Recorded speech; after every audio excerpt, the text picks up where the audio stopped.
Para fugir da impureza, São Bernardo se lançou sem hesitar em um lago gelado. Eis a violência da batalha que trava quem quer que se faça eunuco por causa do reino dos céus. Tendo recebido desde cedo uma sólida formação religiosa, Bernardo foi aluno notável em sua mocidade. Quando recebia alguma lição que contrariasse os mistérios da fé e a doutrina cristã, recorria à oração e à meditação das Sagradas Escrituras para neutralizar o veneno inalado nas aulas. Conselho este muito útil para os nossos dias. Mais tarde, o mesmo Bernardo será visto debatendo e revelando os erros dos professores de sua antiga escola. Depois da morte de sua piedosa mãe, no entanto, o jovem rapaz foi atingido por uma tristeza acabrunhante.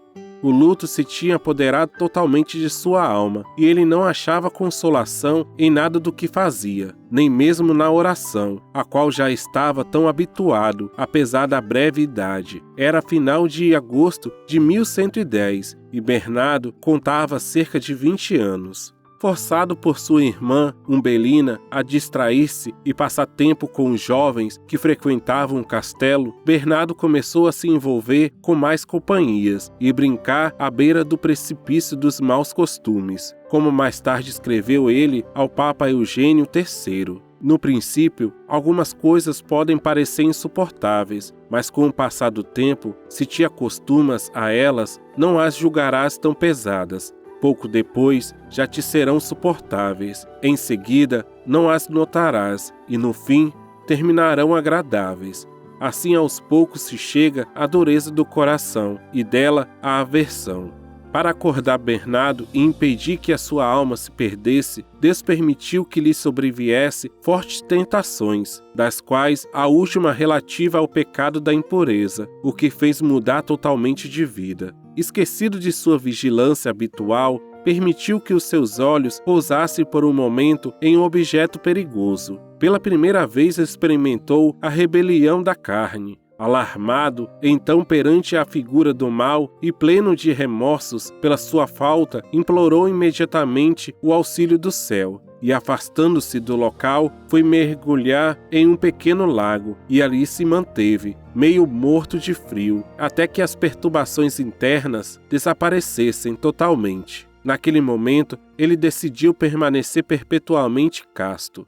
Este episódio da vida de São Bernardo deve servir de inspiração a todos os cristãos na luta pela castidade, principalmente no mundo de hoje, tão avesso a essa virtude. O fato de que o santo se tenha lançado em um lago gelado para não pecar contra a castidade mostra a natureza da batalha que aqui se trava. Como diz Nosso Senhor no Evangelho de Mateus, capítulo 19, versículo 12. Existem eunucos que nasceram assim, do ventre materno, e outros foram feitos eunucos por mão humana, isto é, alguns foram privados do sexo por natureza e outros por necessidades. Há, porém, e só assim se pode falar propriamente de virtude, aqueles que se tornaram eunucos por causa do reino dos céus. Embora aqui Cristo esteja se referindo especialmente ao celibato, a sua consideração é válida para todos os cristãos, chamados que são a viver a santa pureza. Porque o ser eunuco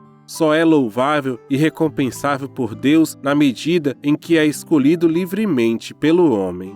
Os santos não eram eunucos físicos, sem sensibilidade e sem paixões humanas, mas homens de carne e osso, como quaisquer outros. A diferença é que, auxiliados pela graça divina, eles se fizeram eunucos espirituais.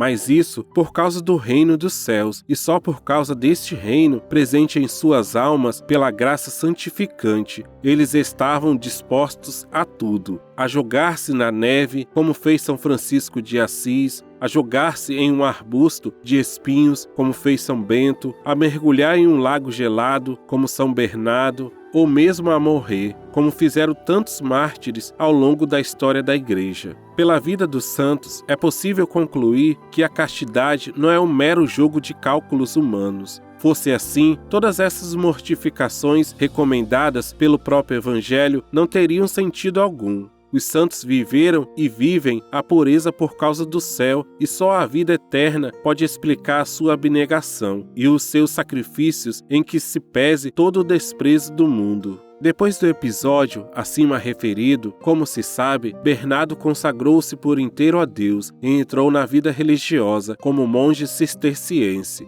Em 20 de agosto de 1153, partiu deste mundo, deixando na terra a sua notável fama de santidade, além de obras de incalculável valor espiritual.